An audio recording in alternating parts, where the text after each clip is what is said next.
except those who have entered the way of wisdom, believe that happiness is only to be obtained by the gratification of desire.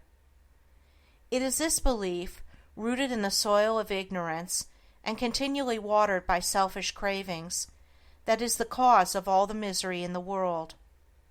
And I do not limit the word desire to the grosser animal cravings.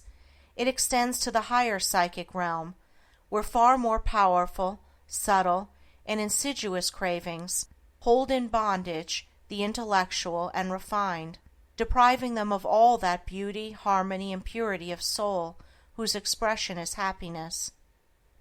Most people will admit that selfishness is the cause of all the unhappiness in the world, but they fall under the soul-destroying delusion that it is somebody else's selfishness and not their own. When you are willing to admit that all your unhappiness is the result of your own selfishness, you will not be far from the gates of paradise. But so long as you are convinced that it is the selfishness of others that is robbing you of joy, so long will you remain a prisoner in your own self-created purgatory. Happiness is that inward state of perfect satisfaction which is joy and peace, and from which all desire is eliminated. The satisfaction which results from gratified desire is brief and illusionary, and is always followed by an increased demand for gratification.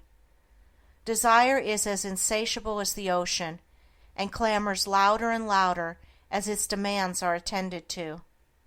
It claims ever-increasing service from its deluded devotees, until at last they are struck down with physical or mental anguish, and are hurled into the purifying fires of suffering. Desire is the reign of hell, and all torments are centered there.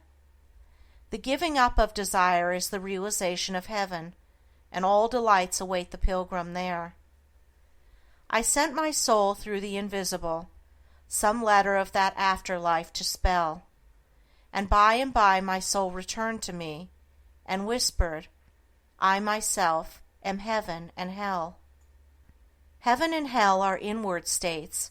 Sink into self and all its gratifications, and you sink into hell. Rise above self into that state of consciousness which is the utter denial and forgetfulness of self, and you enter heaven. Self is blind, without judgment, not possessed of true knowledge, and always leads to suffering. Correct perception, unbiased judgment, and true knowledge belong only to the divine state, and only in so far as you realize this divine consciousness can you know what real happiness is. So long as you persist in selfishly seeking